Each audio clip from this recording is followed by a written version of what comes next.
Hi, and welcome back to the Alicia Show. Once again, as always, thank you so much for joining me and just always continuing to show up and listen to these episodes.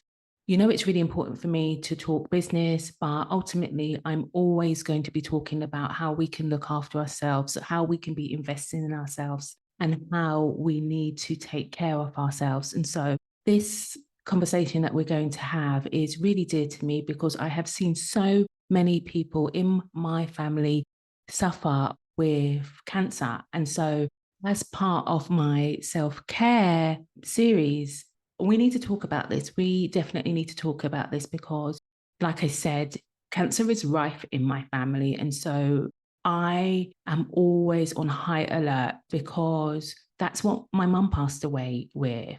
And I have many other uncles and aunts. And actually, let me just keep it very real with you.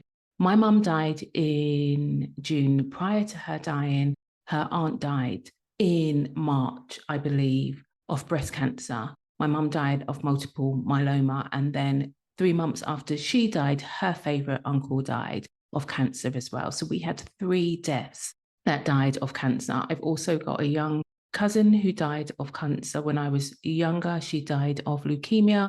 My mum died of multiple myeloma. Those two are both blood cancers. And so when my mum passed away, anything that was wrong with me, I would be up the doctors because I was absolutely petrified that I was going to die of cancer too. Sometimes I still think about it, and it is so tragic that it is happening so much to us. There are so many different researches as to why, and I'm just here to provide some more information on the types of blood cancers.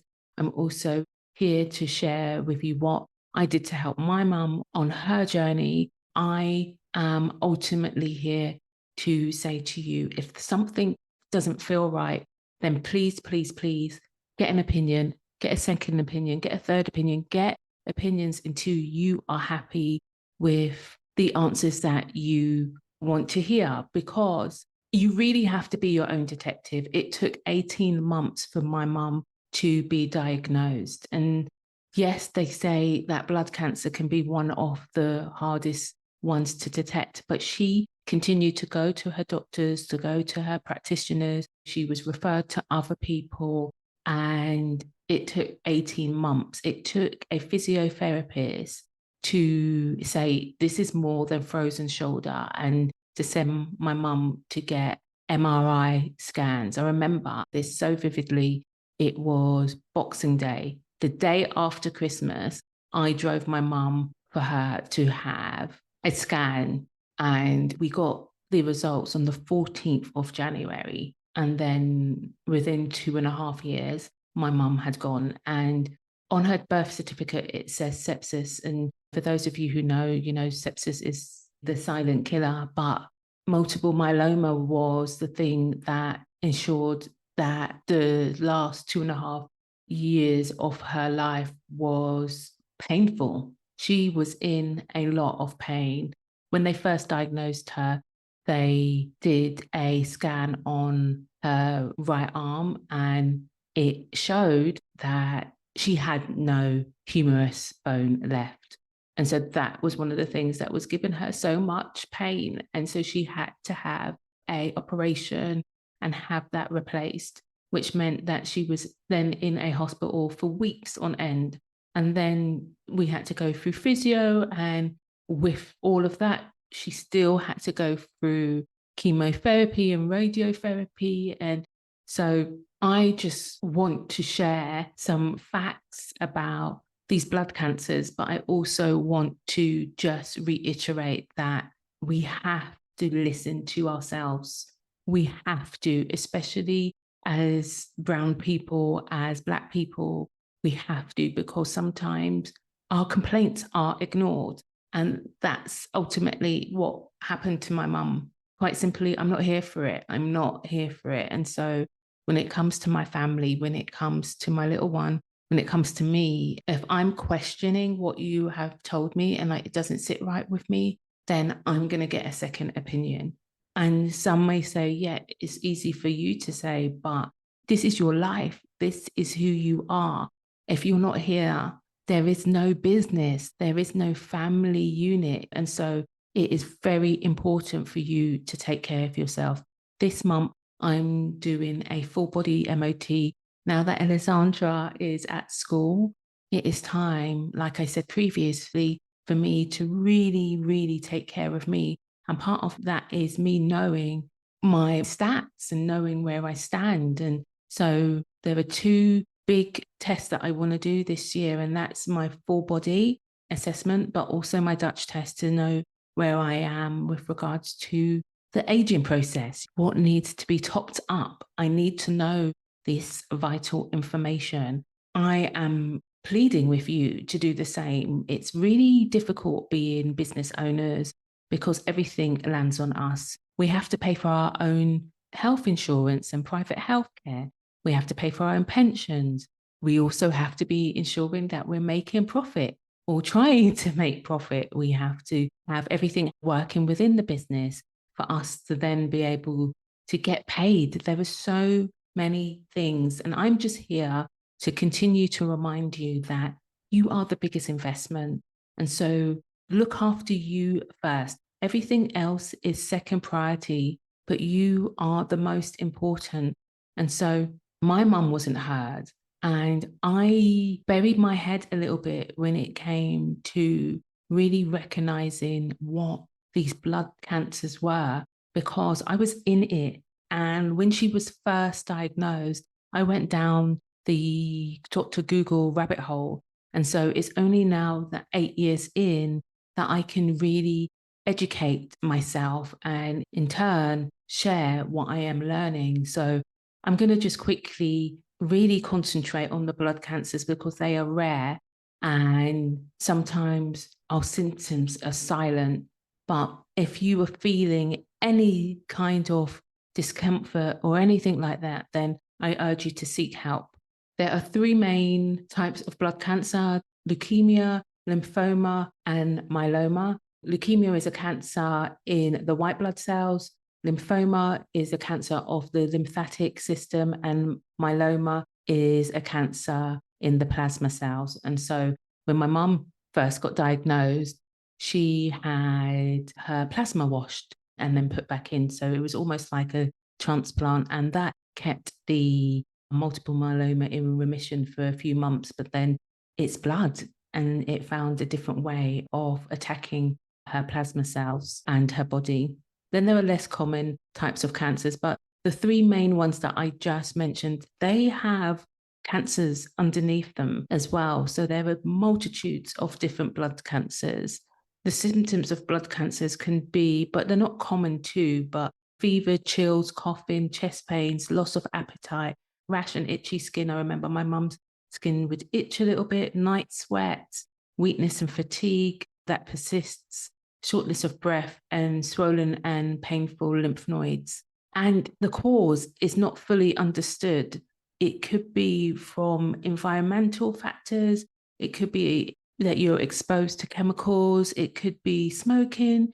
There's just so many different could be's.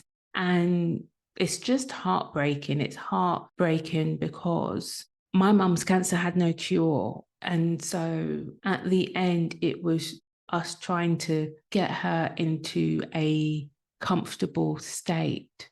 And I remember one day having a conversation with the nurses, and I could just see the terror on her face when I said to her, "It's okay, Mum, when you come home, you can come and live with me because I'm on one floor." And just the level of dependency that she felt like she would have on me, I knew she wouldn't want that. I knew she wouldn't be able to live with herself with me being her full carer. I feel so good about the fact that we spent so much time. I feel so happy that we spent so much time together during her cancer journey, because there were times where she didn't know, but I wasn't working because I wanted to spend time with her, but I wanted to do it where she didn't feel guilty about that. I wanted her to enjoy the time that we spent. And so I took time off. I took months off actually to spend time with her to make sure that I could get to all of her appointments. And I was really lucky.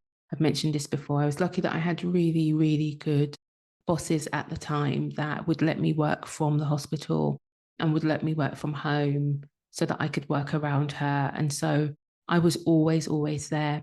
But when one contract ended, I didn't renew and I stopped looking for work until I felt like it was time to go back and she was in remission again. And so that's what I did. The mum's cancer was multiple myeloma, like I said, and that is a cancer that begins at the plasma cells. The plasma cells help the immune systems by making antibodies to attack germs. Symptoms are typically not seen until the cancer has advanced and spread throughout the body. So that's exactly what happened, is that the cancer was not seen, even though she had gone through so many different tests. When I was doing my research, it came up that men are more likely to be diagnosed by multiple myeloma than women, and also African and Caribbean are twice as likely to be diagnosed with multiple myeloma than others. Multiple myeloma is rarely curable and usually has a 5-year survival rate, which, yeah, it's hard to comprehend, right? It's hard to see your mum going through all of that. And so that's the whole reason why I kind of try and live my life one to the fullest, but I also try my hardest not to be stressed, not to be resentful, trying to eat as healthy as I can, trying to lower my cortisol levels and my nervous system, not taking on other people's stress factors. I've had to work really, really hard not to do that and to give myself as much respite as I can of taking care of others and ensuring that I'm taking care of myself, not pushing myself to the brink of burnout again, because that's when your immune system is then compromised, right? The reason why I'm having this conversation with you all is because when we're building a brand, when we're building a business, yes, we need to work hard. And yes, sometimes we end up burning the candle, but not all the time. And that's one of the reasons why I like to work with my female cycle, because I know my peaks, okay? And I know where I'm going to be tired, and I know where I'm going to be energized, and I know where I'm in that no shit phase where I'm going to take nothing on. And so by working with my cycle, that has really, really helped me to really recognize when I need extra help, when I need extra nourishment, when I need extra sleep, when I need people just to leave me alone, when I need to take my foot off the gas and coast, when I can speed up a little bit.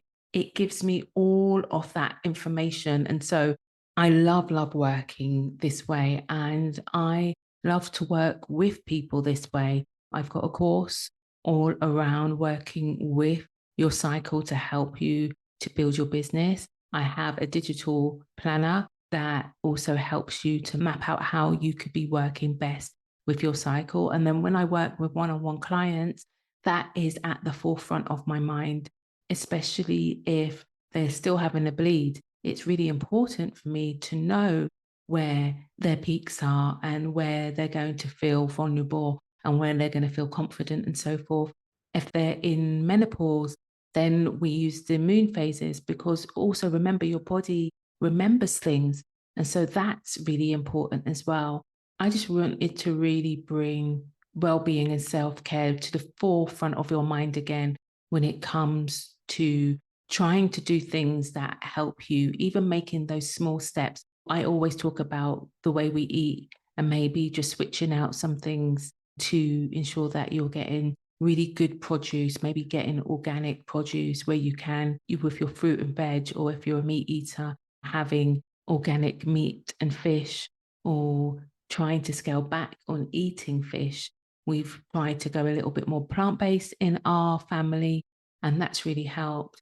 And also just trying to have that time and that space for yourself. I have been doing a lifestyle audit over the last couple of weeks just to see where I can pull back from some of my commitments to give some more time to myself, but also where I can have intentional conversations and intentional relationships with family members, friends, in terms of how I can best work with clients to ensure that they're getting the best out of me and I'm getting the best out of them. And so all of this is helping to keep me in a thriving state instead of feeling stressed. You know how much I enjoy the work that I do. So it's really important for me to come to it from a heartfelt place. It was just today that I was talking to a potential client and I was saying, when I'm working with somebody, I want to see their passion and their desire for what they are trying to bring into this world, because if they're not passionate and if they don't have desire, then they may as well just go back to the job that they were doing.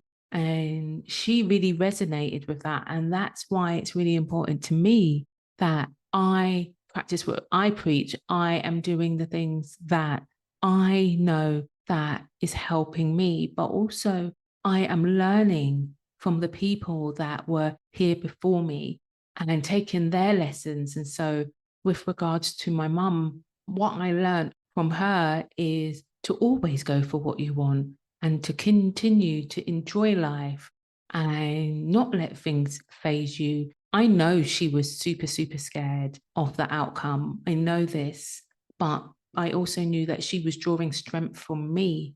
And so I put on a brave face, but it meant that we could enjoy time together rather than being scared.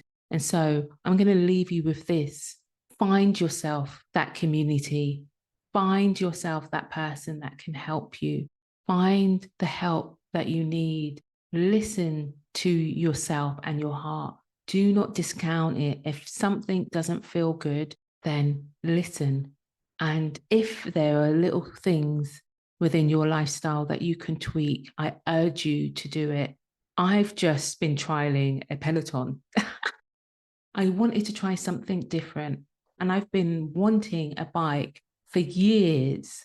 And I just decided that this is going to be my time to do what I want to do. So I've done about 4 rides. I've had it a week and I love it. I love the sweat. I love the burn.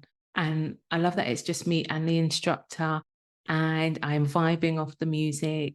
I love the fact that it's getting my heart rate up as well. And it's getting me fit. And so we have to continue to be mindful of that.